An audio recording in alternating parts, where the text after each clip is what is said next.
Hi everyone and welcome back to Right Side Broadcast Network. I'm your host for today's event.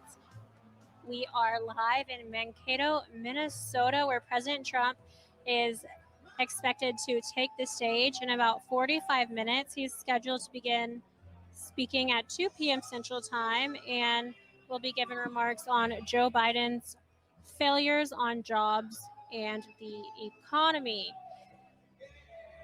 President Trump is expected to hit 4 battleground states this week as the Democratic National Convention is taking off. Today is actually the first day of the DNC, and instead of bringing 50,000 people to boost the Milwaukee economy, they have decided to take the DNC completely 100% virtual.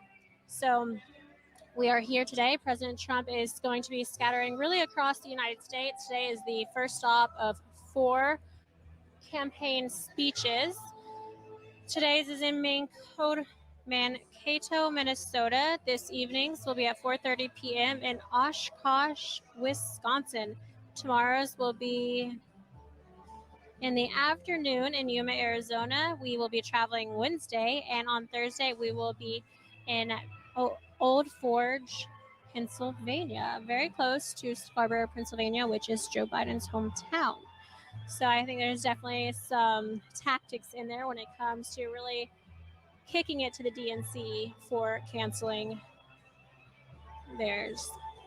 I'm going to hop into the super chat in just a moment. So if you have any questions, feel free to send them my way. Make sure you tag Liz Willis and it'll grab my attention. I will be able to read those. Just a few things first to kind of explain what we're doing here and why we're in Minnesota. Again, this is the first tour stop of the week. This is Mankato, Minnesota, where President Trump will be focused on jobs and the economy. President Trump is campaigning for re-election here today as he starts his tour of battleground states. This is the same day that Democrats kick off their national convention. This is also the first presidential visit to Mankato, Minnesota since George Bush in 2004 for his re-election campaign. Good, how are you? How are you? Where's the right side? We're RSBN. We are known for live streaming President Trump's rallies. Would you like to do an interview? Cool. Sure. Yeah, All right. Jason Lewis, U.S. Senate candidate. Very cool. I know everyone else was grabbing you earlier, so I kind of let you run. We're actually completely live, so we're YouTube-based. If you'd like to reintroduce yourself and where you are, I'll show you this really quick so you're more comfortable. A lot of us are watching on YouTube right now. And we do all of President Trump's rallies. So right now we have, let's see. Nice. Let's see. And it's a right. YouTube channel. Okay. YouTube, it's also online, a lot of different places. But so far right now, just on YouTube, 10,000 are watching. So do you mind just reintroducing yourself, a little bit about your political history and what you're doing here today in Mankato, Minnesota? Well, it's great to be here in Minnesota, right? Welcome. I am Jason Lewis, the United States Senate candidate here in Minnesota to unseat the uber liberal Tina Smith, Al Franken's replacement. But I can welcome you because I used to be in broadcasting for some 25 years, long before I got into Congress. I served in the House of Representatives during the first 2 years of the president's administration when we were actually doing things. We tried to warn people about 2018, but now they're seeing it for themselves. Radicals in the street, mobs, nothing but impeachment and investigation. So we got to get back to the America we all know and love, where you have the rule of law and economic growth. And that's why I'm running for the United States Senate in Minnesota. How do you think your chances are? What's it looking like? And what has been the plan of your campaign?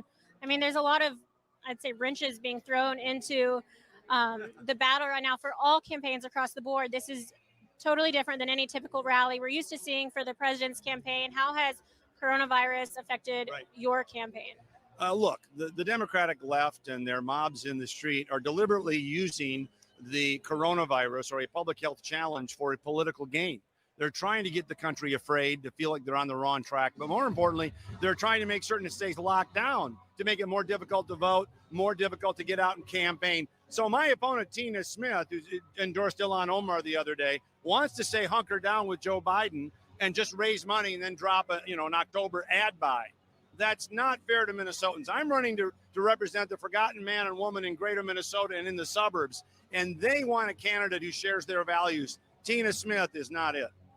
So Minnesota won for President Hillary Clinton by about 1.5% in 2016. That is a really thin margin. Do you consider Minnesota to be a battleground state that President Trump could potentially flip red in the 2020 presidential election, and why?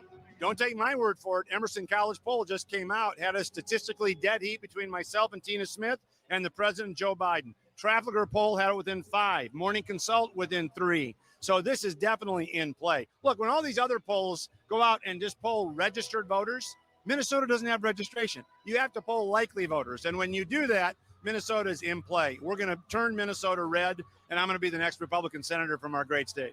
I cannot wait to see that happen. I'm excited to be here. How would you describe Minnesota for people from around the country that haven't been able to visit this state so far? A lot of people are being locked in their houses. They're not working right now, so they're tuning in online. How would you describe Minnesota to those who are just curious about kind of what it's like, what the economy is doing right now, and what type of changes need to happen? Why this election is just so important? Boy, I got a little McCartney in the wings in background here. It's live and let live. That's the Minnesota philosophy. People just want to be left alone. They don't want to be hunkered down. They don't want their kids out of school. They want to be able to go to church or go to the gun range in greater Minnesota. And when you're exploiting this public health challenge to literally take away the Bill of Rights, there is no pandemic exception to the Bill of Rights, and people are seeing this. Then you add the defund the police movement and mobs literally threatening people, and 1,500 buildings destroyed, $500 million damage. People realize we're on the wrong track with liberal Democrats like Tina Smith and Joe Biden, and that's what they're ready to vote for in November, a change. Do you think the unrest in Minneapolis and really across the rest of the United States following George Floyd's death, as well as the Black Lives Matter movement, will have an effect on the outcome of these elections? 100%. Look, I authored the juvenile justice bill. We were moving towards criminal justice reform, but nobody wants to defund the police. Nobody wants the end of the rule of law or the end of public order. And they are literally campaigning to their base on chaos in the streets. If you don't conform, we will make you conform. It is mob rule. And that is antithetical to everything we believe in the American experiment, antithetical to that little piece of paper that stands between us and tyranny, the Constitution. That's the oath we take, and I intend to do it in January. Well, good luck. Is there any website or a way that our followers can follow your journey and support you on your future victory? You got it. Hey, man, Minnesota is going to be flipped red this fall. Go to lewisformn.com. That's LEWISFORMN.com and help us keep the Senate. It's the last firewall of freedom. Thank you so much for your time today, and we appreciate it. Thank you. Yeah. I don't know which one nowadays. Thank you, John. Good luck. All right. A great interview. Really nice of him to step over and just grab it. As you can tell, we are completely live. Nothing is scripted. So we want to be able to bring you everything uninterrupted. Yeah. 1 second. I'm going to mute myself for a moment. I'll be right back.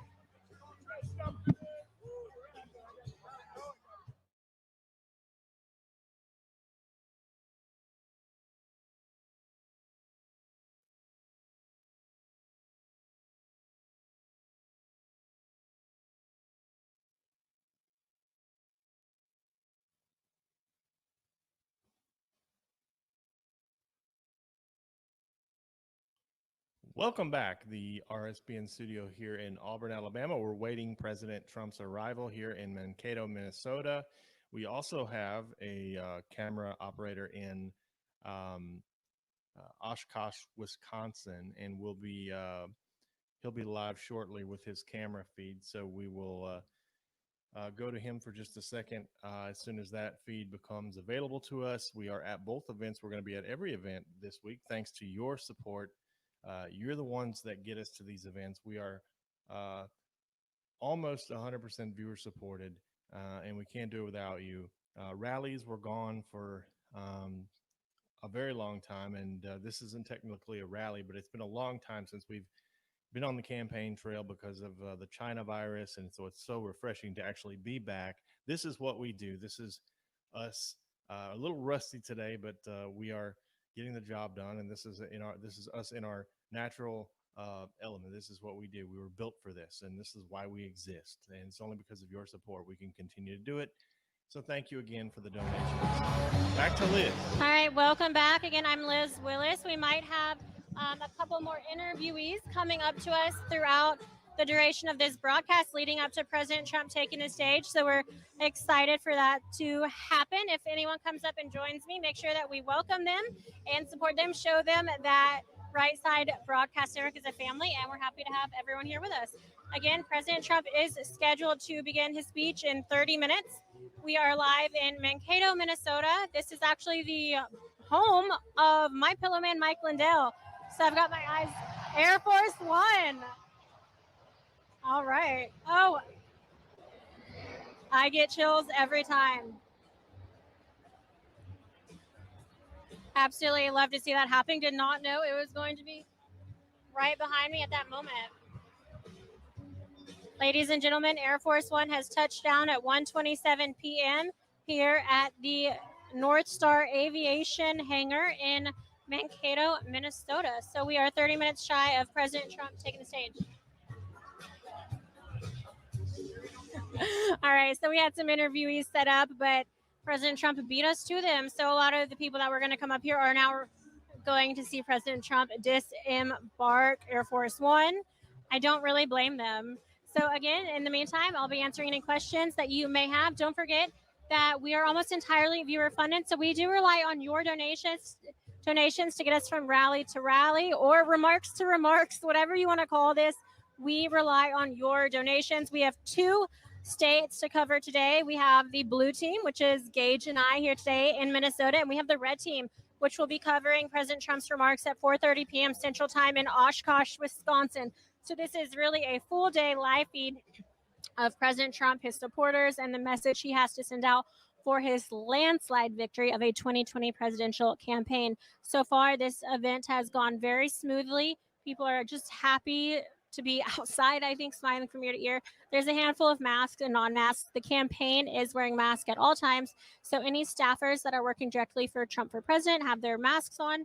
And the chairs were... Ladies and gentlemen, the President of the United States has landed. And everyone, please take their seats. Everyone must be seated.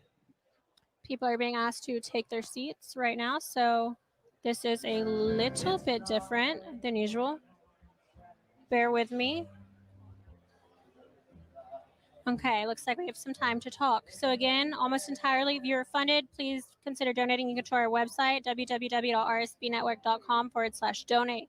You can also donate via our super chat. So that's the live chat on YouTube. Click the $ in the bottom right-hand corner. A third way is by sending a check. This is a non-electronic way. So if you don't want to use the internet to send your money, we don't blame you. You can send a check to 1550 Opelika Road, Suite 6, Box 344, Auburn, Alabama 36830.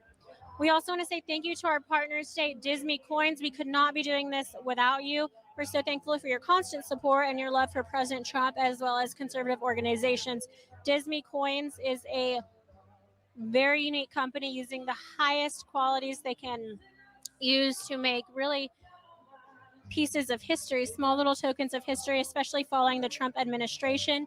There are so many different unique coins with different designs, 2 new designs coming out every single month on their 2-ounce silver coins. They also have 4-ounce silver bars as well as Trump train desk sets, keychains, Keychains are my absolute favorite because I get to use them every single day. It's a great way of showing my support for President Trump and a great way for you to show the world that the silent majority is silent no more. Make sure that if you do decide to use to purchase one of their, it's Mr. Senate candidate Lewis walking towards the front of the stage that we actually just had an interview with. So he's very popular amongst here. I've seen the crowd clapping for him multiple times. But like I was saying, if you do purchase from dismycoins.com, please use code RSBN for a discount at checkout. So Disney Coins, thank you so much. We'll also be doing, is that Randall Tom? Randall Tom, Front Row Joe, is up there at the front of the stage with my pillow guy, Mike Lindell, is one of our Front Row Joes. This makes it feel like even more of a rally right now. I'm just letting it all sink in, enjoying this. This is so cool. You also have Air Force One kind of creeping up in the back. On board of that, I know, is Hope Hicks. I believe she will be on it, as well as Kaylee McEnany. It'll be wonderful to see her again in a different setting this time, as well as President Trump. So there are some really cool people riding in on Air Force One today. Excited to see that. We're going to have a beautiful shot coming to you just within seconds. Make sure you're tuning in. You don't want to go anywhere. AF1 is rolling right now on the tarmac, pulling up. Looks like they'll be going down, turning around, coming back, and stopping. What a sight for sore eyes right now. Bear with me while I take a photo because I never get tired of this view. All right, thank you guys. That's beautiful. I love it. Thank you for tuning in. Again, we have President Trump, who will be speaking in 30 minutes. Everyone has been asked to take their seats, so things are getting pretty organized. I'm trying to identify some of the familiar faces in the audience. We have, of course, Senate candidate Lewis, MyPillow CEO Mike Lindell. We have the chairwoman of the Minnesota GOP. Her name is Jennifer Carnahan. She is sitting down. She just sat down. Hope we were going to grab an interview with her, but we ran out of time. So some really great people here in Minnesota. And these are just really incredibly intelligent, educated people that are here to support President Trump. And they just seem so happy, happier than anything I've seen in a long time. I don't know if it's just to be out in this environment, to see President Trump come out and speak to them on such a personal, intimate level. But it really is a beautiful day here. I'll get the weather numbers so you know just how beautiful it is. It's 75 degrees and sunny, the perfect day for a campaign style remarks. I'm trying not to use the word rally again. I'm going to jump on over to my email. Again, Minnesota would definitely, I think, be considered a battleground state for the 2020 presidential election. This is a very energetic crowd that I feel on the ground today, and it tells the whole story. Folks seem ready to ditch the socialism and the lawlessness that are embraced by the Democratic Party. This is not your mother's or father's party. Minnesota is going red. These are really popular statements that I am seeing absolutely everywhere today, and seeing the crowd size come out, the energy on the ground here today, the smiles, the red hats, as well as the amount of press that are at today's event. It really has something to say for the state of Minnesota. Minnesota has gone through a lot this year alone, and if it can flip from blue to red in 2020, that will be a very telling sign. I think between New Mexico and Minnesota, this will be my two states to watch for the 2020 election. I think New Mexico, based on what I'd seen at rallies, can flip as well. So I'm excited to see if that happens. When it comes to the COVID-19, President real Donald Trump has delivered for Minnesota over 2.4 million N95 masks, 1.1 million surgical and procedural masks, 90,000 eye and face shields, 240,000 isolation and surgical gowns, and 1.3 million medical gloves. These stats were posted by the press secretary, Kaylee McEnany. Air Force One has landed, stopped, braked. I really don't know the technical word for that, but I'm trying to give you guys some great facts as well as being starstruck because President Trump is about to step off Air Force One at Nice, sir. This view never gets old. It's such an honor to be able to be here on behalf of Right Side Broadcasting Network and to be able to stand here on the Media Risers and talk to tens of thousands of people, hundreds of thousands, millions of people about what President Trump has done and how you can get up, get out, and vote and support him for re-election in November of 2020. I get very humbled every time this happens, the moment before I see President Trump.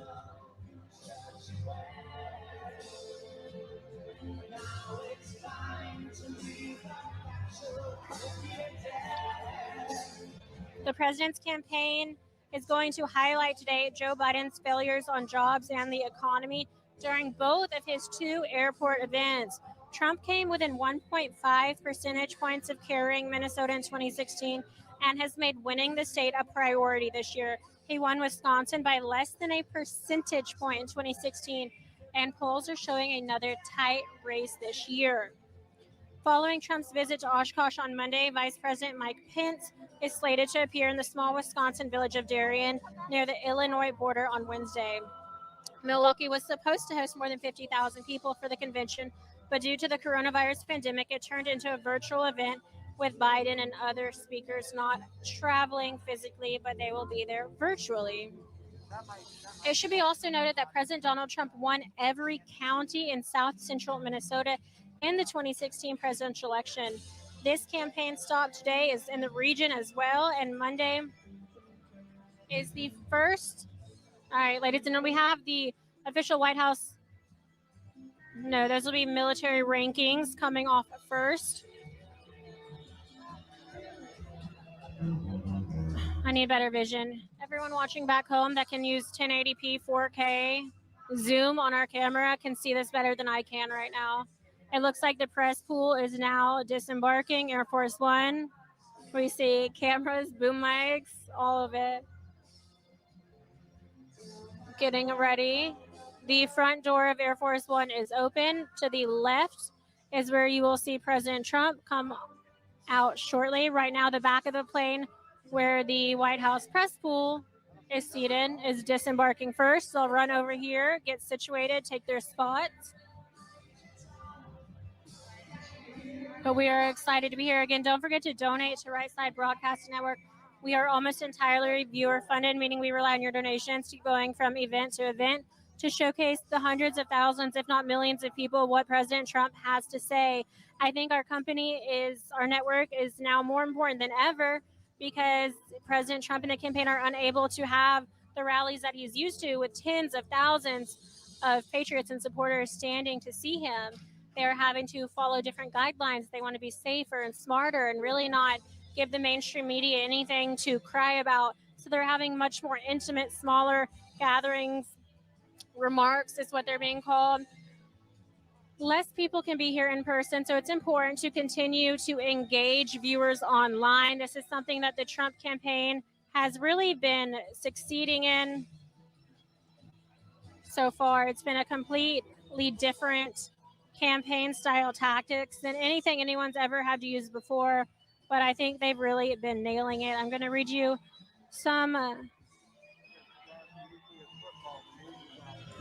fun facts regarding the Trump campaign. This is the 20th week in a row that the Trump 2020 campaign's online broadcast each received more than 1 million unique views across all platforms. This coming week, the Trump 2020 campaign will be on the air and on the road, making sure all Americans across the country get the truth out about the real Joe Biden. This is the mission behind these stops. They want to know exactly who the DNC is endorsing to run as the Democratic nominee for President of the United States. Now, in addition to the regularly scheduled broadcasting, Team Trump will be live from headquarters every night of the Democratic convention. Democrats won't be honest about Biden at their convention, so Trump campaign will be. Joe Biden will raise taxes by $4 trillion. He wants to give work permits to illegal aliens so they can compete for American jobs and impose the job-killing Green New Deal on every single person in this country. Absolutely ridiculous. You guys help us get this message out. The speech President Trump is about to give on the truth behind Joe Biden. America needs to go. This is one of the last chances to really save this country from the socialist, democratic I can't think of a word that I can use right now appropriately for what exactly Joe Biden and Kamala Harris will provide as president and vice president of this country, but it's absolutely unnecessary for them to have such office. So help us get these broadcasts sent out. Whether or not you can donate to us financially, it is completely free for you to like this stream, give it a big thumbs up, comment, help us break these algorithms from big tech, and help us to share this stream, make it pop up on other people's pages. Make sure that you're copying and pasting and sharing the stream with all your family members, friends, anyone you can think of. I believe Hope Hicks is taking her seat right now. She's over to my left in front of a black beast in a mint green dress, looking beautiful as always. They have decorated the area today here at the hangar with different types of agricultural and farming tools, some different types of tractors, a massive USA flag dangling to our right corner with signs that read jobs, jobs, jobs. This is really telling of what President Trump is here to say about the state of Minnesota, that jobs need to continue to be able to be fulfilled, and not just fulfilled but desired. We need to keep our economy going.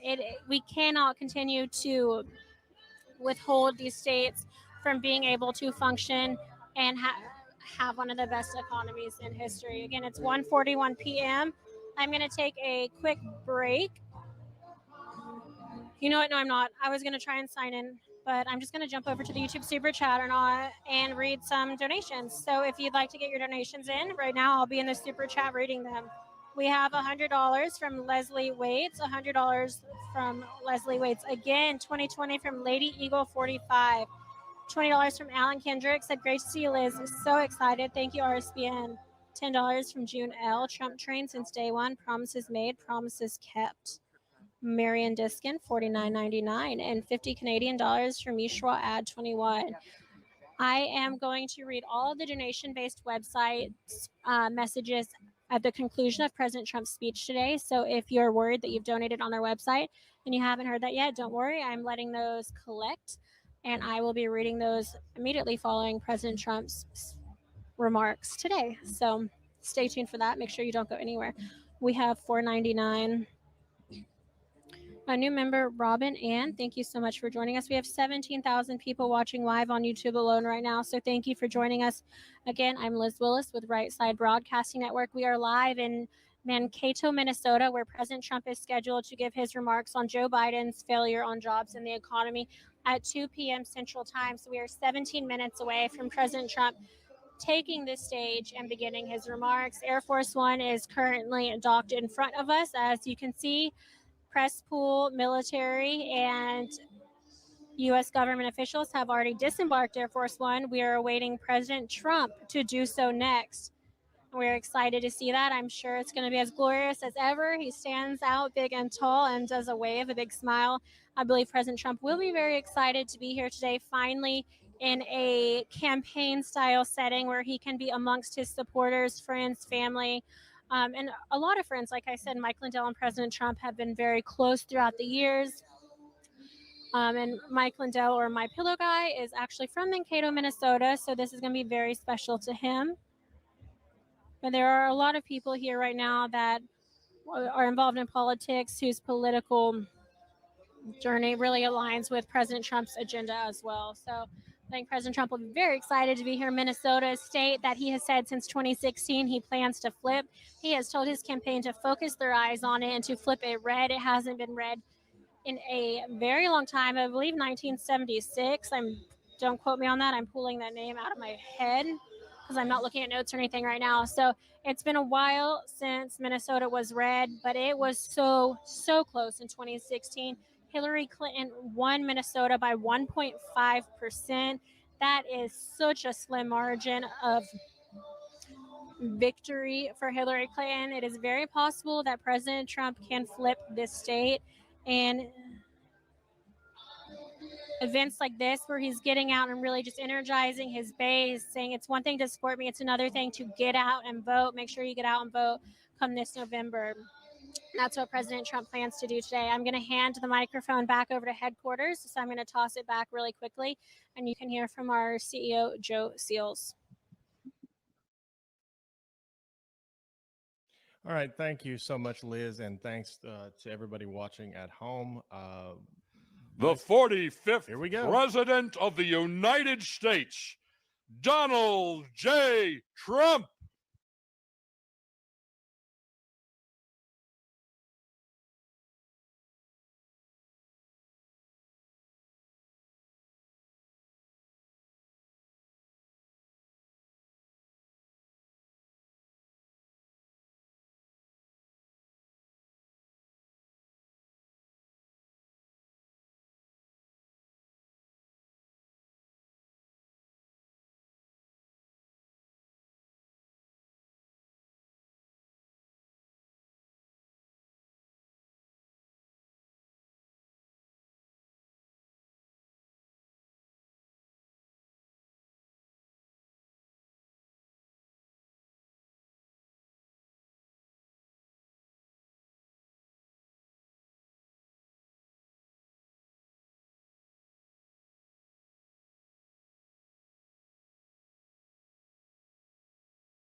Well, thank you very much, Minnesota. They were supposed to only have like 100 people. You know, we're supposed to have these tiny little crowds.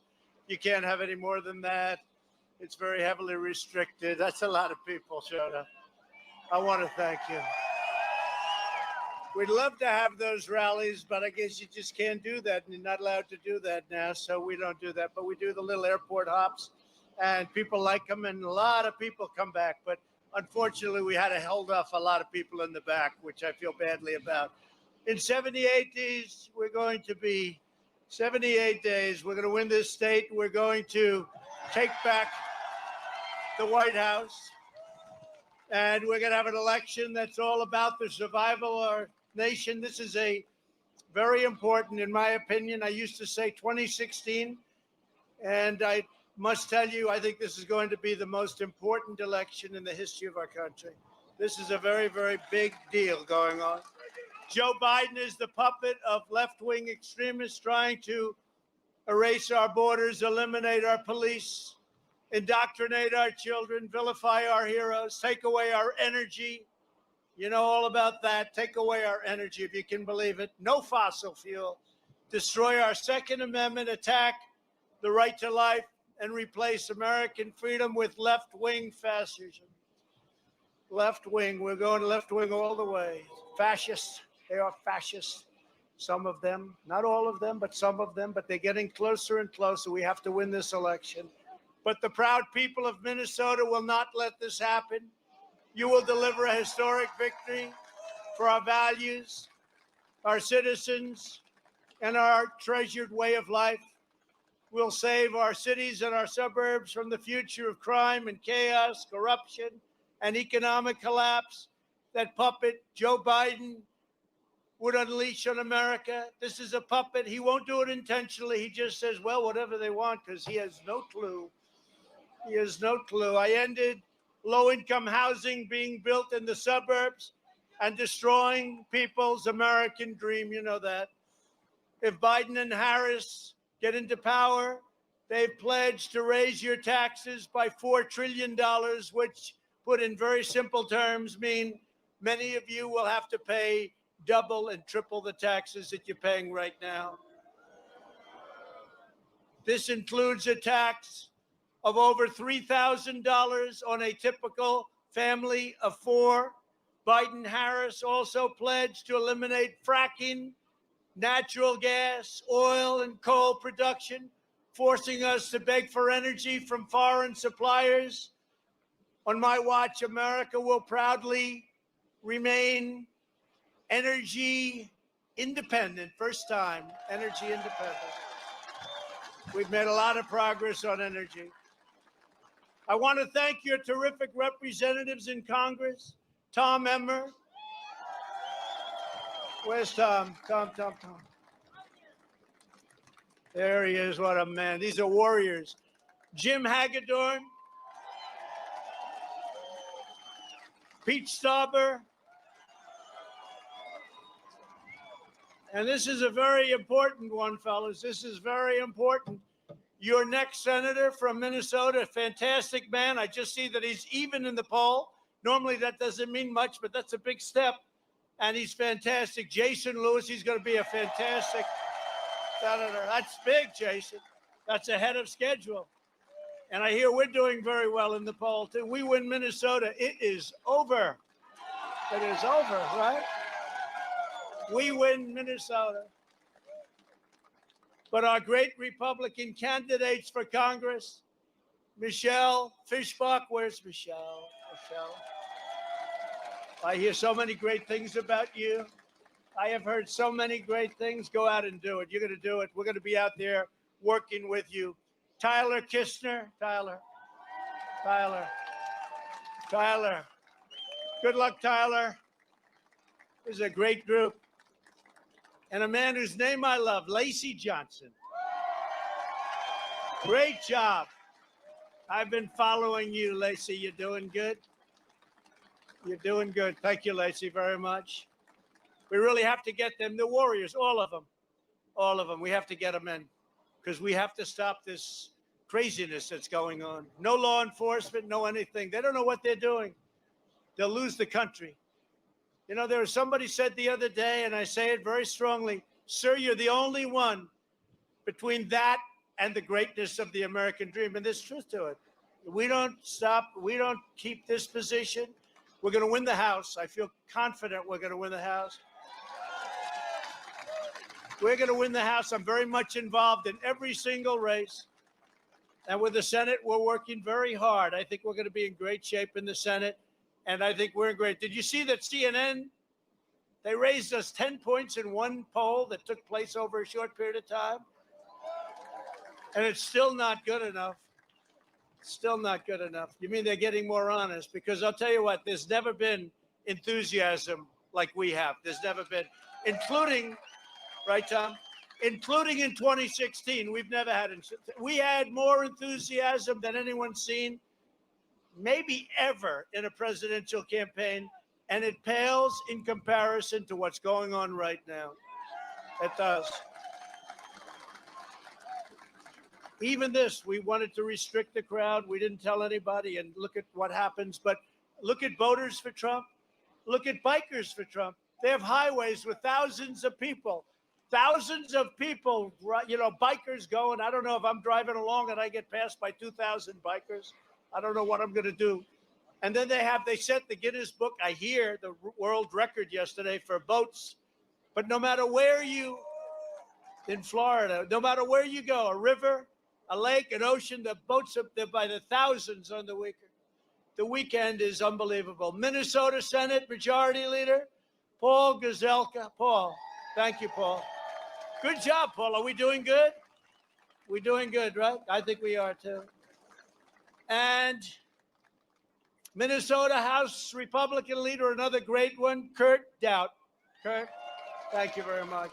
Thank you, Kurt, very much. I'm having a lot of fun today because it's so windy you can't see these teleprompters at all.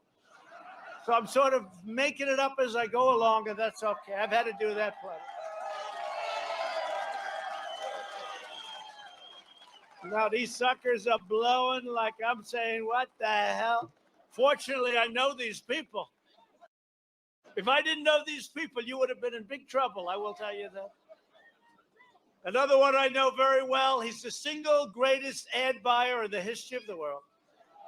And he also happens to make a very good product, his pillow. I use it. When I sleep well, I'm using his pillow.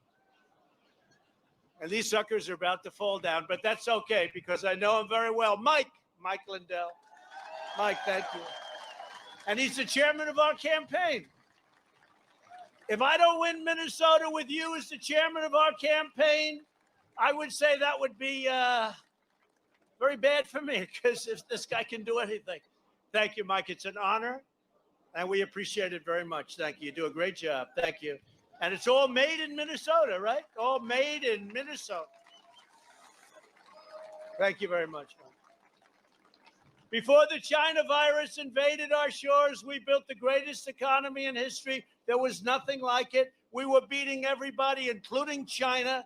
They had the worst year in 67 years. We were taking in billions and billions and billions of dollars in tariffs. Beautiful thing, tariffs, when used properly, especially when you're being taken advantage of by every nation in the world.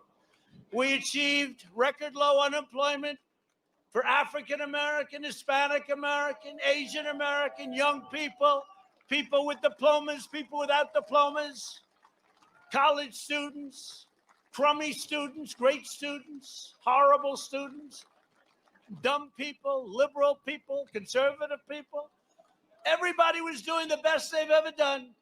PhDs from MIT, PhDs from crummy colleges. Everybody was doing the greatest, the best they've ever done. Median household income soared to the highest level ever recorded. Numbers were unbelievable to open new opportunities for Minnesota farmers and factory workers. We replaced the disaster known as NAFTA with a brand new USMCA, which has been a big hit. Dairy exports to Canada are now expected to surge by at least 50%. I know how good the deal is. Don't tell Canada I said this because they were not happy about it. They had pickets. When they have pickets about a deal, that makes you feel good. But they've been taking advantage, Canada. Oh, Canada, wonderful song, right? Oh, Canada, nice song. Only one problem. They took advantage of us like crazy with your dairy tariffs, 297% tariff on your dairy products, right? I learned that when I came up here. They had specialty milk, a little thing, specialty milk. And I met a farmer and he said what had happened with specialty milk. And that got me over the edge. And I said, we got to change this because you were taken advantage of by Canada very badly, and by Mexico, and by China, and by Japan, and by friends and foe. And in many cases, friends were worse than the foe.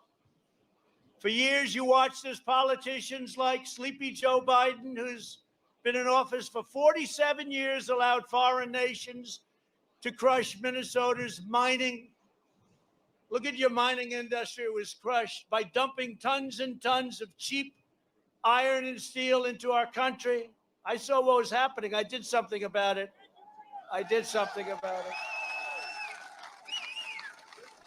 I will tell you, China wants me to lose so badly. They all do. And yet I get along with all of them. Although China, I don't speak to them. After the plague came in, we made a great deal with China.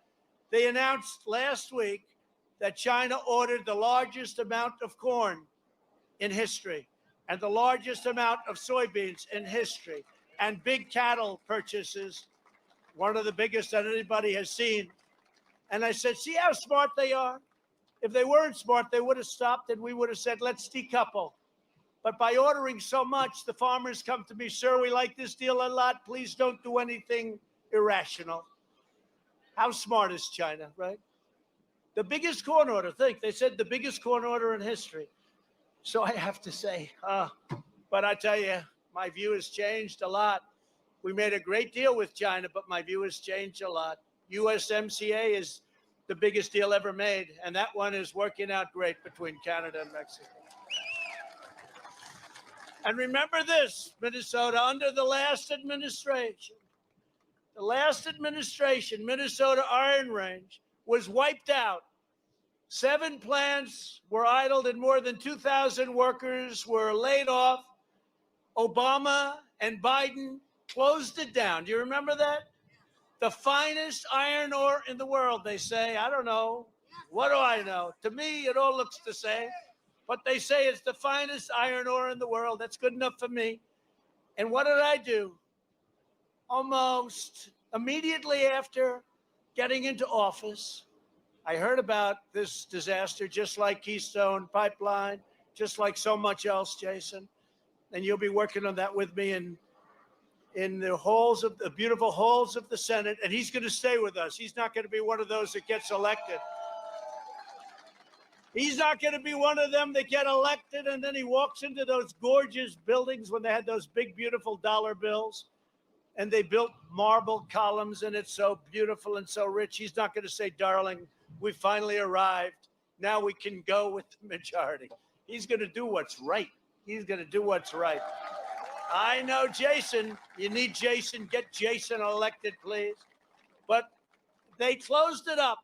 And I was here and a worker, I was making speeches before you had to stand 200 feet away from everybody, before you had to stand like 2 football fields away. And a worker came up to me with a group of his friends and they were all crying and they were tough. They never cried before in their life, maybe when they were babies, but I doubt it. They were all crying. He said, sir, you gave us back our life. He said that. I had that just recently in Maine. They took away 5,000 square miles. Think of a square mile and then multiply it times 5,000. Took away 5,000 square miles. That was O'Biden. That was O'Biden, as I call him, O'Biden. That was Obama and Biden. Short. I like that term, O'Biden, because you save a lot of time. But that was Obama and Biden in Maine. Took away 5,000 square miles. You know what that is? That's like, I said, let me see what it looks like on a map. They basically took away the Atlantic Ocean from Maine. And Maine is the greatest in the world for lobster and the greatest in the world just about for fishing.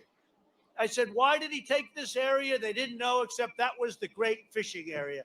And I gave it back to them. I redid it. I took it off. I wiped it out. I gave an executive order that wiped it out immediately. And then we wiped out the tariffs that they were being charged by China and by, as you know, the United Kingdom was charging tariffs. They were all charging tariffs to our fishermen, but we don't charge tariffs to them. So I made it fair. European Union was a disaster charging tariffs. They were charging big tariffs. We wouldn't. So here's what was happening. So Canada, they would sell the fish and lobster to Canada for nothing, for peanuts. And Canada would then sell it to China and also to the European Union because Canada had a deal where they didn't have to pay the tariffs. This was before my time. How this could have happened is incredible. So I said, listen, if you don't change your tariffs, I'm going to put tariffs in your car. It was amazing. They said, we'll change them immediately. Thank you very much. That took about 2 minutes. So I did a lot for Maine. We're going to see whether or not they remember, but I think Maine's going to remember. But I did similar for you when I opened up your great iron ore. And I put tariffs. I put tariffs on foreign steel. And the Iron Range came roaring back to life. You know that, right? Right? But these guys came up to me. You've given us back our life. I've never forgotten that. You've given us back our life. They didn't say thanks. They didn't say thanks for the job. They said that's what they've done all their life. And Obama just came in and closed it up. I don't say Biden because I don't think he knows what the hell's happening. I think if you mention, you know, you shouldn't have done that to Minnesota, he'll say, where's Minnesota? I don't know anything. I don't know what Minnesota is. Where is that, please? How many times, by the way, has he been up at a speech where he'll say the wrong state, right? He'll get up. It's great to be in the wonderful state of Ohio. Sir, you're in Florida. That's the bad one, you know, when you see palm trees. It's wonderful to be in Ohio. Or I love being with the people from Iowa. Sir, you're in Idaho. And he always gets New Hampshire mixed up with Vermont. But all the time he does that. I haven't done it yet. If I do, I'm just leaving because there's no way you can save it, you know. There's no way you can save it. We recently issued a directive protecting workers on the Iron Range from unfair job-killing regulation and frivolous litigation, in addition to everything else.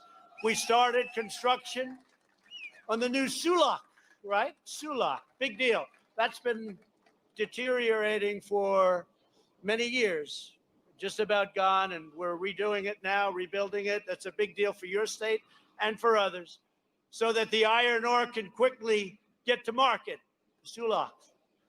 Our miners are back on the job, and wages have increased by as much as 50%, and they're doing great. Even during the China plague, they're doing great. And the China plague will fade, but we will not forget. But if Biden wins, the Iron Range will be shut down forever. You know that. He'll shut it down very early on, forever. I took a lot of heat by doing that. I took a lot of heat from the so-called environmentalists. I'm an environmentalist too, in a big sense. We just signed something the other day. Cory Gardner, Steve Daines, senators, great senators. And we signed a bill that's going to really be something incredible from an environmental standpoint, the biggest we've ever signed, they say, other than Teddy Roosevelt. It goes back to Teddy Roosevelt. I said, why isn't it bigger? Because we also did something tremendous for Utah. You know that? Thousands and thousands of acres. We opened it up. I said, why isn't it bigger than Teddy Roosevelt? I want bigger. Otherwise, I'm not signing it. They said, sir, he did the Grand Canyon and a few other things. I said, all right, that's pretty big. Grand Canyon is big. Do we agree? Even for Mike Lindell, the Grand Canyon. Even Mike would admit the Grand Canyon's tough to beat, right? So anyway, but we did. We signed it, and it's one of the biggest acts. They say the biggest thing environmentally done since Teddy Roosevelt. That's a long time ago. We achieved together, and what we're doing together is nothing short of an economic miracle, and now we're doing it again. We did it. We built the greatest economy in the history of the world, and now I have to do it again. You know what that is? That's right. That's God testing me. He said, you know, you did it once. And I said, did I do a great job, God? I'm the only one that could do it. He said, that you shouldn't say. Now we're going to have you do it again. I said, okay, I agree. You got me. But I did it once, and now I'm doing it again. And you see the kind of numbers that we're putting up. They're unbelievable. Best job numbers ever. 3 months, more jobs in the last 3 months than ever before. Best retail sales in history. Best car sales. Did you see where the car sales are actually above what they were? Did you see the manufacturing? You remember, you're not going to have manufacturing back. You needed a magic wand for manufacturing. Well, we got the magic wand because the manufacturing numbers are through the roof. And your state last year had the best year it ever had, right? Best year it ever had. And now you're going to have something that's even better. So I just want to tell you, we're going to do it again. By the way, third quarter numbers come out.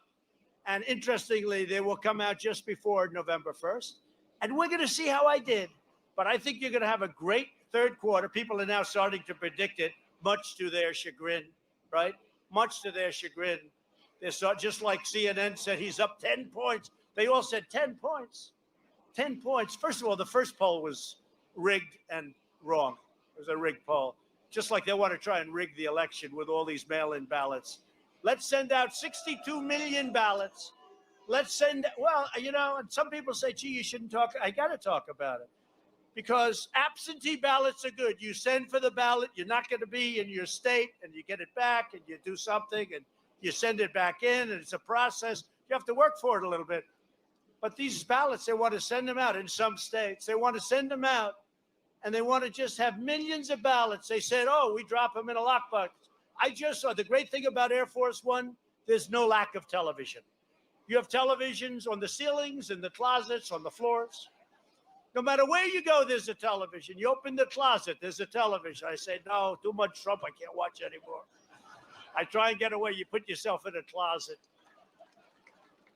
But they have a lot of stuff. And they showed this person getting on Fox. You know, Fox now puts on more Democrats just about than they do Republicans. They have certainly changed a lot. Fox has changed a lot. They're probably turning off right now as I speak, but I don't care. I tell the truth. It's ridiculous. One of the biggest differences between this year and 4 years ago is Fox. Fox is like from a different planet, and too bad. And you know what's going to happen? If we don't win, they're going to go down the tubes along with every other media outlet. They'll all be bust. They'll all be gone. I can tell you that. Nobody's going to want to cover Sleepy Joe. We'll end up with one very boring socialist country that'll go to hell. But when you look at it and when you look at what's happening, that's why we have to win this election. And if we don't win this election, every one of you, me, all of us, it'll never be the country. I don't think the country can ever come back to it. I used to use Venezuela a lot. You know, I don't know if I even really fully believed it, but I'd say Venezuela, we would indeed become, when I look at these maniacs in Portland, these anarchists in Portland, when I look at these people, that's what they want for the rest of the country. They want to defund their police. They want to terminate their police. You know something about that. You've had your little stance where they want to. They actually are terminating the police department, right? They are actually doing it. They're not even talking about it. They're terminating the police department. These people are crazy. And by the way, when I sent in the National Guard, that's when it all stopped. And I kept calling. And saying, send in the National Guard, send in the National Guard. They should have done it a lot sooner, right?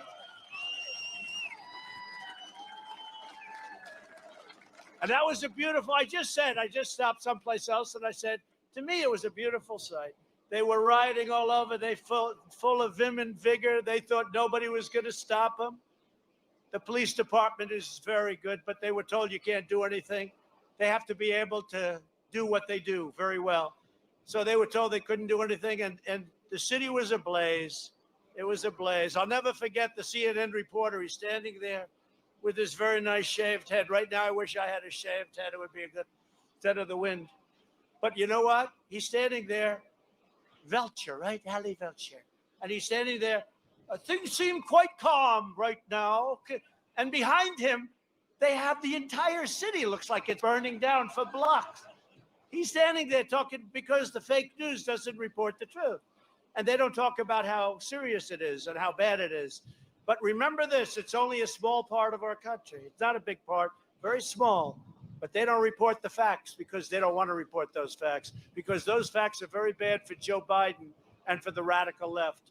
And they want them to win for whatever reason, I don't know, because they'll all lose their networks. They'll all lose their wealth. Everything will be gone. But they'll figure it out someday. But we're not going to let them have that chance. As much as in many ways they should not be rewarded, they're going to be rewarded if I win, because our country is only going up in one direction. So that's the way it is. To fight the China virus, we've enacted the largest financial relief package in American history. Through the Paycheck Protection Program, we saved 1 million Minnesota jobs. We've also delivered nearly $5 billion in economic relief straight to Minnesota families. You know that. It kept it all going. And would like to do it again, except the Democrats, all they want is $1 trillion, $1 trillion. They're not interested in the people. They're not interested in the post office. It's all a ruse. It's all a con. They're only interested in getting $1 trillion. You guys know that. Getting $1 trillion for states that are badly run, blue states, very badly run by Governor New York, Illinois, California. I won't name any more because, to be honest, he's going to Minnesota. I don't know. I don't like to be so personal, but you do have some issues. I will say that. Of all places, I would be very surprised. I was very surprised. Unlike Sleepy Joe Biden, our approach to the pandemic is based on science, not left-wing ideology. Slow Joe opposed the travel ban on China. that I instituted. Remember he came out, oh, it's xenophobic. I said, what does that mean, Joe? Tell me, Joe, can you describe? Remember he came out, he called me all sorts of things, a racist and everything. And then he said, I was right. I was early, way, way early. We would have lost hundreds of thousands of additional lives. And that's pretty much agreed by everybody. Then I put the ban on Europe coming in because they were ahead of us. And when I looked at Italy and I looked at France and Spain, I said, we got to put it on. And a lot of people didn't want that. They said we were right about that. And then we started getting into the manufacturing business with the ventilators and all of the equipment. And what we did is incredible. The governors were not prepared. We made a lot of governors look good by supplying massive amounts of equipment. Massive. Not one person in this country, we didn't have very many ventilators at all, way undersupplied. Not one person in this country that needed a ventilator didn't get the ventilator. So every single person that needed one got one, which is pretty amazing. We have a big country with a lot of diversity, a lot of different states. And now we're making thousands of ventilators a month, and we're supplying them to the rest of the world because they're not equipped to make a ventilator. It's very complex, very expensive. We're making thousands a month. We have all we can use. Now Biden wants to lock all Americans in their basements for months on end, which would inflict permanent, irreversible harm on our nation's children, families, health, and economy. By contrast, my administration is following data-driven and science-based approaches that apply to common sense mitigation, aggressively sheltering those at greatest risk, our seniors, we have to shelter them, and delivers effective medical treatments to save thousands and thousands of lives. And when you look at the rest of the world, you know, they were trying to say, oh, we weren't doing. Now all of a sudden, a lot of the places that they were using to hold up, they're having a big surge.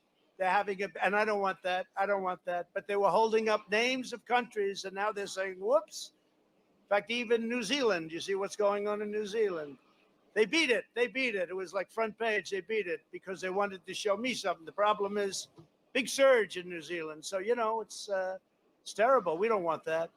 But this is an invisible enemy that should have never been let to come to this country, to Europe, or the rest of the world by China. Just remember it. Just remember it. They fake. That's right. The fatality rate for Americans over 70 has declined by 85% since April. We've learned, we know, we have some great things now, too. Europe, by contrast, has experienced a 40% higher rate of excess mortality than the United States. Think about that. You don't hear those stories. They don't tell you that, Tom, do they? You don't hear that in Congress, right? We launched the largest mobilization of American goods since the World War II. Think of it, since World War II. This is the largest mobilization since World War II, creating the most advanced testing system in the world, producing thousands of ventilators and launching Operation Warp Speed to deliver and distribute a vaccine before the end of the year in record time. We're at a very, very close point to the vaccine and to therapeutics. And therapeutics, to me, are more important right now. You go into the hospital, whether it's a transfusion or whether it's a shot, and you feel better 2 days later or a day later or 3 days later. But that would be a great thing, and we're very close. We have great companies working on it because we will defeat the China virus. We're going to be stronger than we ever were. Next year is going to be record-setting numbers, and you see that when you look at the V. And the V is turning out to be true. You know, I was saying a V and everybody was saying a V is impossible. But the V it's beyond the V. It's a super V based on the numbers that we have now. So we'll see what happens. And we would like to give additional money to people. We would like to. It wasn't their fault that they got hit by China. But you know what? We want to give them additional money, and we'll take care of, again, the post office has been a disaster for many, many decades. We want to strengthen the post office, make it good. It lost $78 billion over a relatively short number of years. $78 billion. I want to strengthen the post office, and we can do it. So that if you look, Amazon and all these companies that now do, it's a whole new business. They just drop a lot of it right into the post office, and we lose $2 and $3 every time we deliver a package. What's that all about? And he gets richer and they get richer. How smart is that? For every package they deliver, it's $2 and $3 a package. So why aren't they raising the prices to Amazon and to these companies that are making all this money? Instead, we pay for it. And they always seem to open their distribution facilities right next to a post office. So they take a lot of the goods that they can't distribute because the post office is massive, much bigger than those companies. Believe it or not, you wouldn't think it, but much, much bigger. And they go to areas of Minnesota and other states that you can't reach, you'll never reach. And they just dump thousands of packages into the post office. And they say, good luck, here's your $2, here's your $1. Here's your 52 cents. No, we got to do that. So that's my opinion. What do I know about delivery? What do I know? That's my opinion. That's a new business, but we have to, we're being taken advantage of by all of those companies. And they should pay, not the people. My administration also understands that economic health is vital to public health.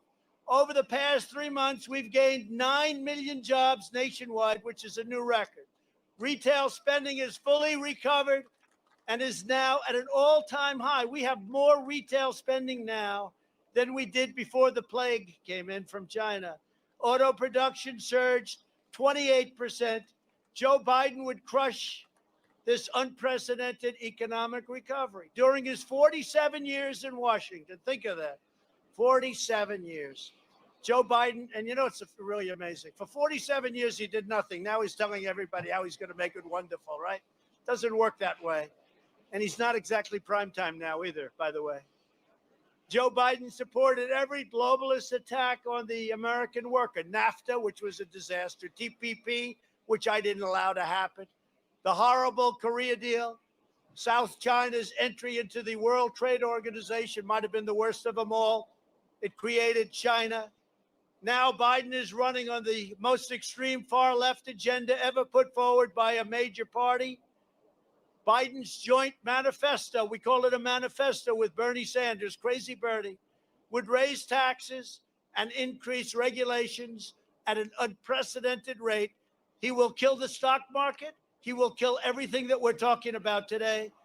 He'd also abolish immigration enforcement, abolish bail, abolish the suburbs, abolish effective policing, abolish American energy, and abolish the American way of life. Otherwise, he'd do quite a good job, I think. He raised his hand and pledged to give free health care to illegal aliens, okay? A lot of you people, when you have problems, you don't get free health care, but he wants to give it. He wants to give lawyers, free legal assistance to people that come into our country illegally.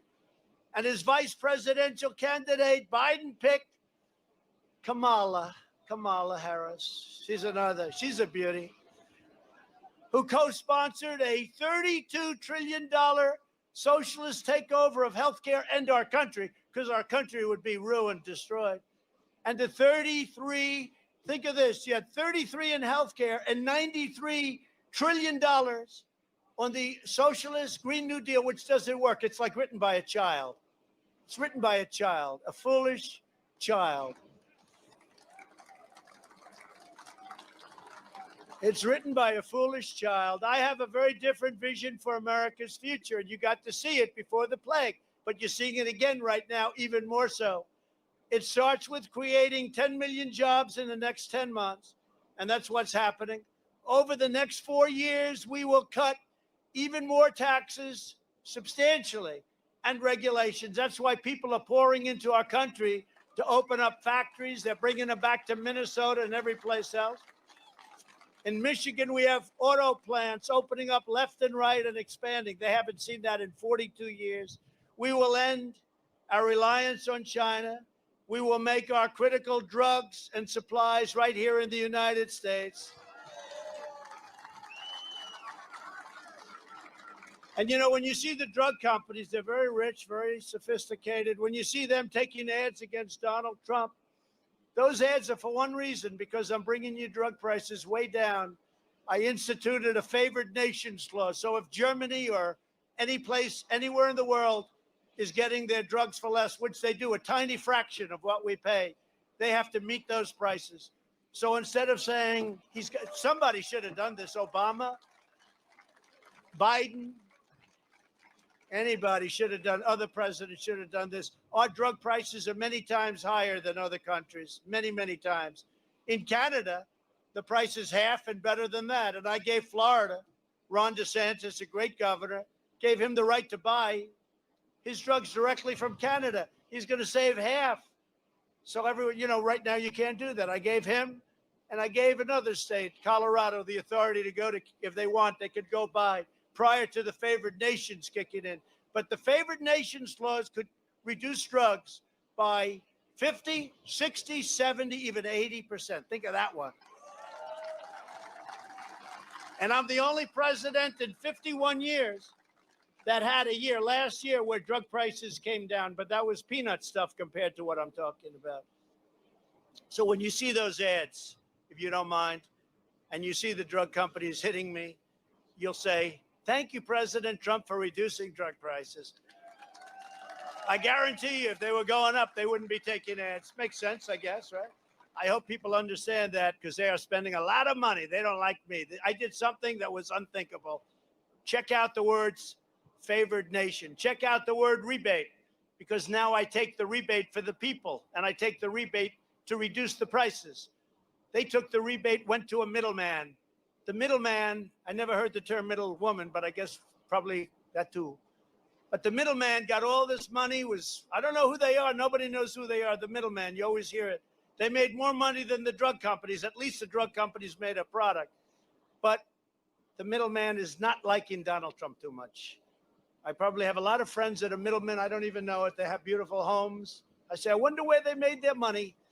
They're very wealthy, but they're not so wealthy anymore. We are getting the rebates. We're keeping the money for our people. We will create tax credits for companies that bring jobs from China back to America, and we'll impose tariffs on companies that leave America to produce jobs overseas. One of the things in the USMCA that was very important, I don't want our companies going to Mexico, going to Canada anymore.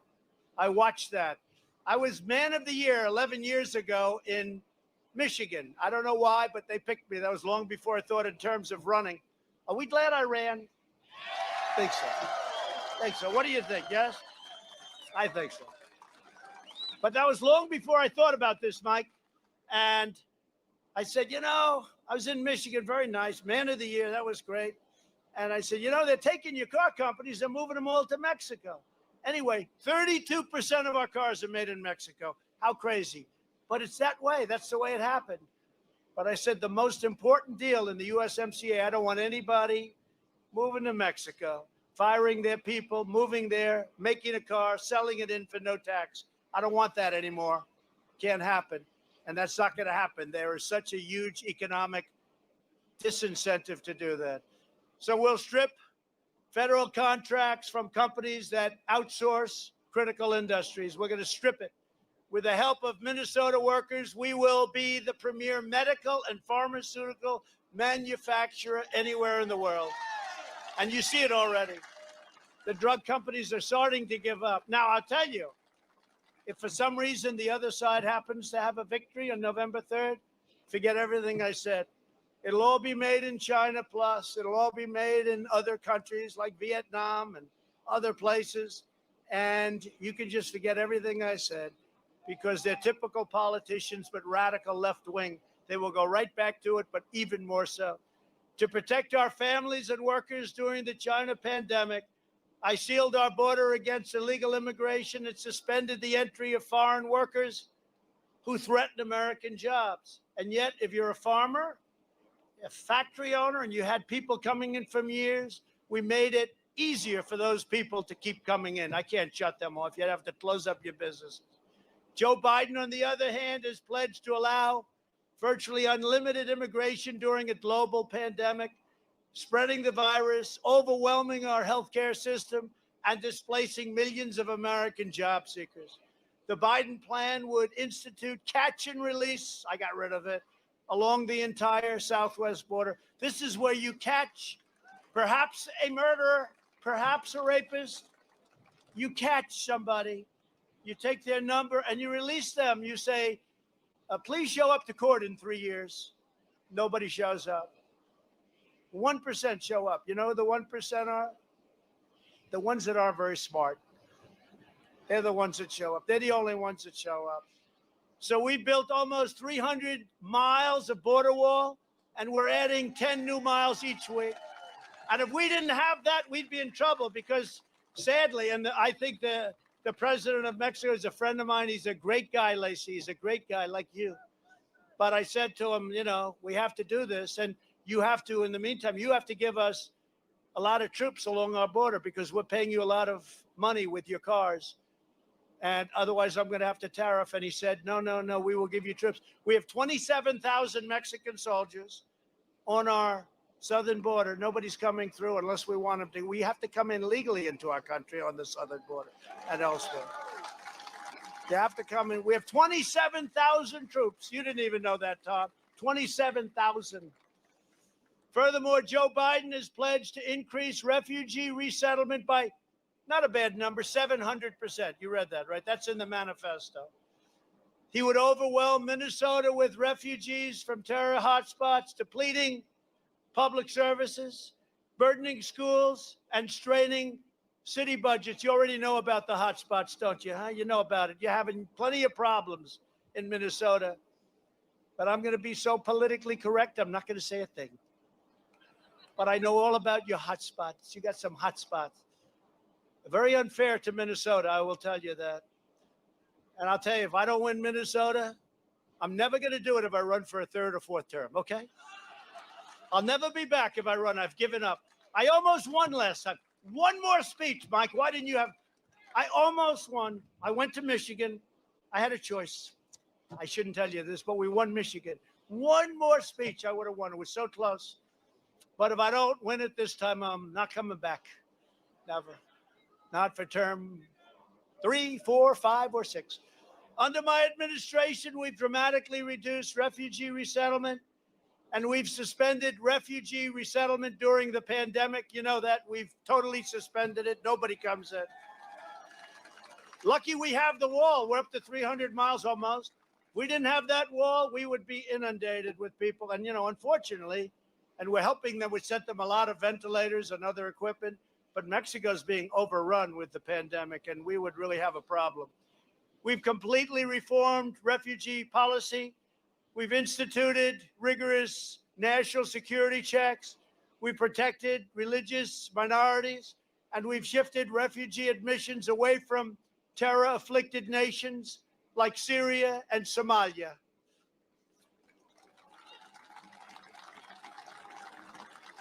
And remember, you know, they say we don't have, we do have, they understand that.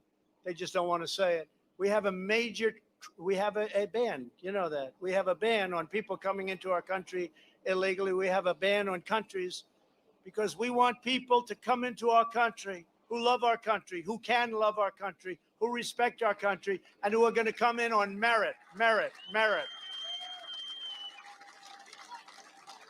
which is the exact opposite of what was happening. Many of them hated our country, and they didn't come in on merit.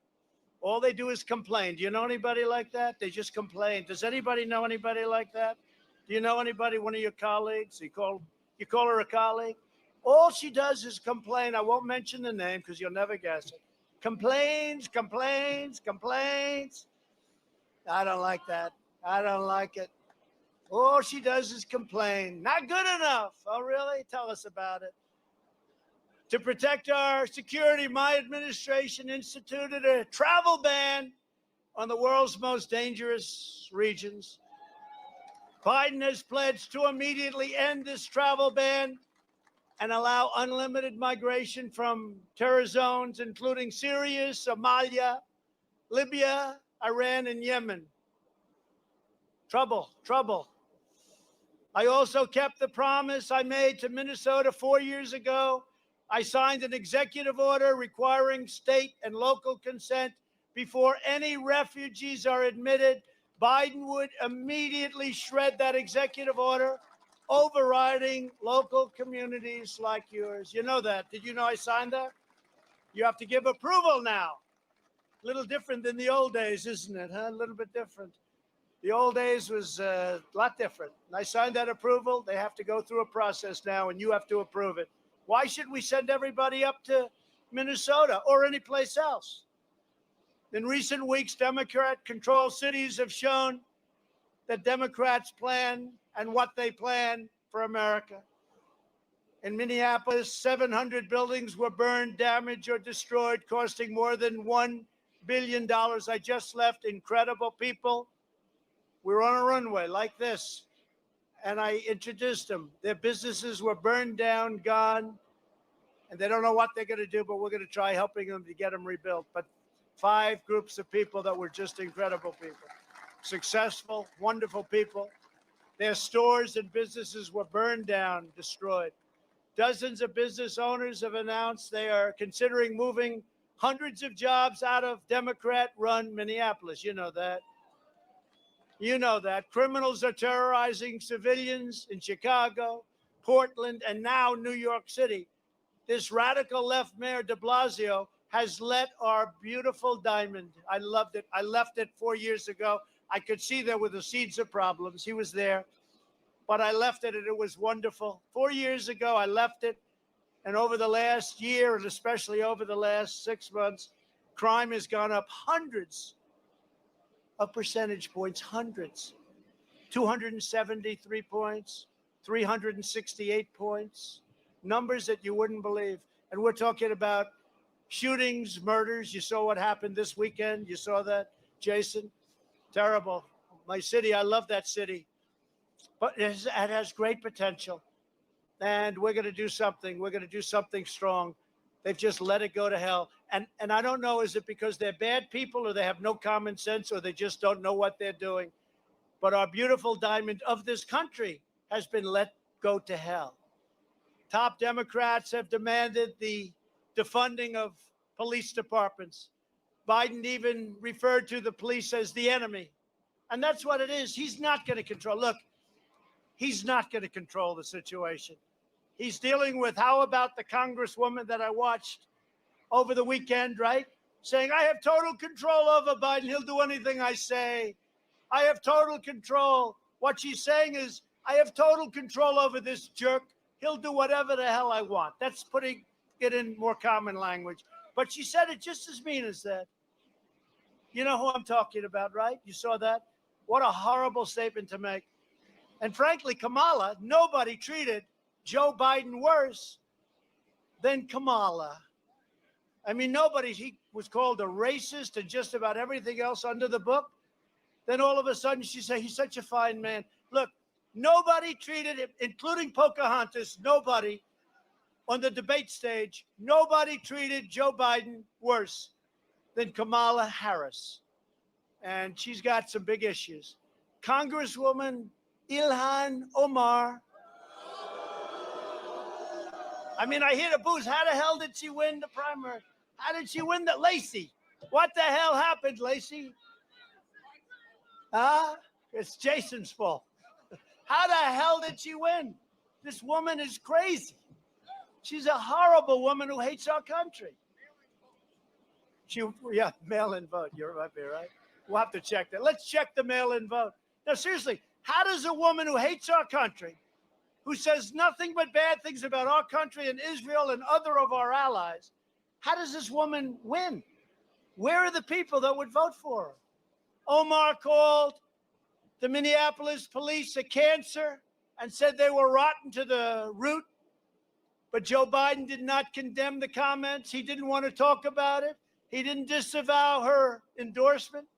He displays it proudly on his website. This is what's going to be running the country. This is the biggest change between what happened between now and Crooked Hillary. Crooked Hillary was bad news, right? Remember she said, will you accept the results of the election? Will you accept the results of this election? And I sort of said, yeah, maybe, But she didn't accept them, right? Will you accept it? I remember that question. It was probably the toughest question I had out of all of them. But she hasn't been exactly a gracious loser. She's a loser, but not a gracious one. If Joe Biden and the radical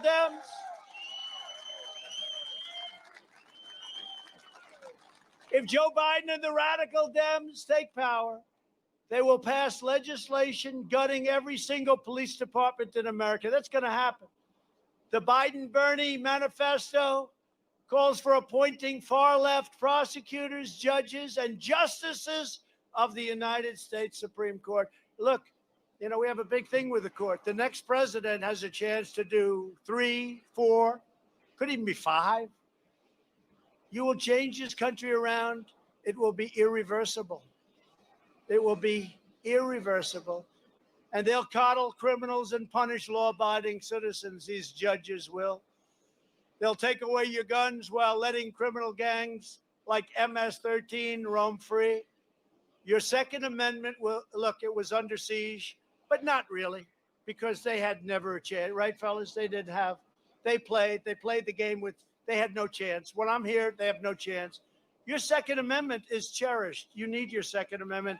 They will either take it away or obliterate it into meaningless nothing.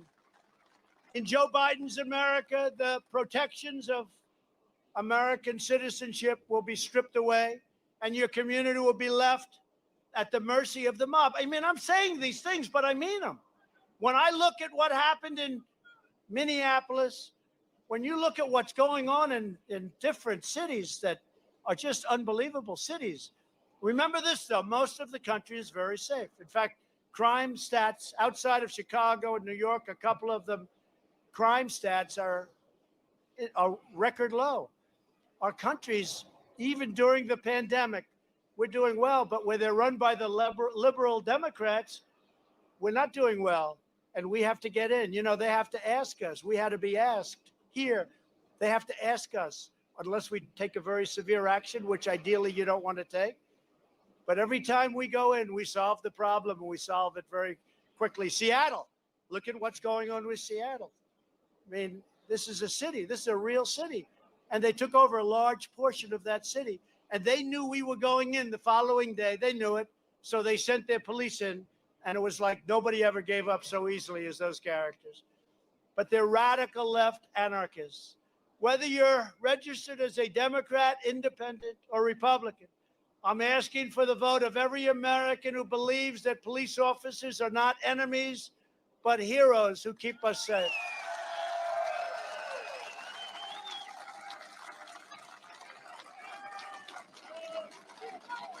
I also want to send our special thanks to the members of the Minnesota National Guard who did such an incredible job stopping the rioting, violence, mayhem in Minneapolis. They were great. They were great. I love it. I love that. It's just a beautiful thing. It's the way it's supposed to work. They cause problems. You have to do it. And the sooner you do it, the easier it is to do. My administration has made clear to every mayor and governor in the country that the federal government is ready to send the National Guard and federal reinforcements. We will wipe out the problem within minutes. You saw it happening right here. You wouldn't have a city if we didn't demand that that take place. You wouldn't have a city. All you have to do is say the word. Every voter should ask themselves a simple question. Do you want the radical left policies of Chicago, Minneapolis, San Francisco imposed on the entire country? Look at Nancy Pelosi. San Francisco's going to hell, and she's in Congress saying what we should be doing. Look at the homeless problem in San Francisco. Look at what's happening in San Francisco. And then she's telling us about the post office. She has no clue. And I must tell you this, does she love our country? Does she love our country? I don't think so, to be honest with you. What she's done is a disgrace to our country, what she's done. And Schumer, crying Chuck. Crying Chuck. He cries whenever it's important to cry. Do you want the failed policies of Mayor Bill de Blasio? Or Mayor Lori Lightfoot, Chicago? Or Mayor Jacob Fry, brought to every city and town in this nation? If left-wing Democrats can't run a city, why on earth would you let them run your country? We have such incredibly run cities, such incredibly run cities. The problems we have are the radical left.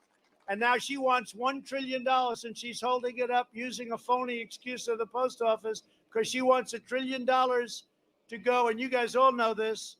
She wants $1 trillion to go to these badly run Democrat cities and states. That's what she wants. And she's using the post office. We want to fix the post office and make it better. It should have been fixed 30 years ago. Over the next 4 years, we're going to implement an aggressive strategy to fight violent crime. It's already been implemented. And we'll expand the surge of federal law enforcement into crime-plagued cities. And we can do that at will. We just have to hear from your governor. Call up. Just let us know. We'll be there. We are ready, willing, and able. We will hire more tough, violent crime prosecutors. We will hire more police. We will dismantle violent left-wing extremist groups like Antifa. They don't even want to say the name Antifa. They don't even want to say the name. And we will pass new laws to prosecute drive-by shootings and an act of domestic terrorism. They will suffer gravely.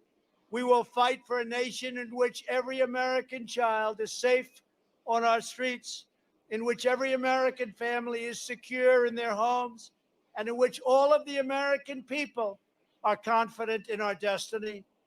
But to achieve this vision, we must finish the job and drain the Washington swamp once and for all. And get Jason in there, please. Jason Lewis, get him in. Jason, you got to win. Get Jason Lewis, Jason Lewis. Got to win, Jason. You're certainly against a weak opponent. You got to win. For years, left-wing politicians like Joe Biden talked about supporting American workers. Then they got elected and gave away your jobs, shipped away your factories, and they sold off your dreams, your beautiful, beautiful American dreams. They sold them off to the highest bidder. But under this administration, those days are over. Now you have a president who is fighting for you. Over the next 4 years, we will fully restore America's manufacturing independence. We will again rebuild the greatest economy in history. It's happening very fast. You're going to see it very soon. And lift it to even more incredible heights than what we had last year. You had the greatest year in the history of your state last year. We will revitalize police departments and reclaim our cities for law-abiding Americans. We will protect religious liberty, defend the lives of our beautiful unborn children, appoint conservative judges, uphold free speech on college campuses, and safeguard the Second Amendment, the right to keep and bear arms. We will ensure American dominance in space and in military and pave the way to becoming the first nation to plant its flag on Mars. We're working on that. We're doing very, very well. By the way, when I took off, dead, it was gone, right? It was gone. There was nothing. There was grass growing on the runways, grass through the crevices on the runway. It was terrible. And now it's the most vital space program anywhere in the world. Not only the jobs, but the importance of it and the psychology of it. And by the way, for military defense. And we created Space Force. Think of that. We created another one of many, many things. First time in 78 years. Last one was the Air Force, right? Space Force. That's a big deal by itself. If a president did that, they would have achieved something.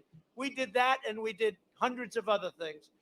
We will teach our children to love our country, to honor our history, and to respect our great American flag.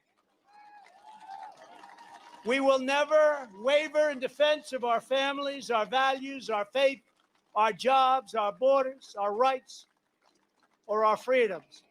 Together, we will unite citizens of every race, color, religion, and creed as one people, one family, and one glorious nation under God.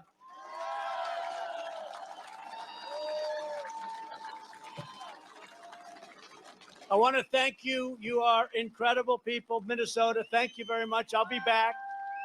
November 3rd, we have to win. God bless you. God bless the great state of Minnesota, and God bless America. Thank you all very much.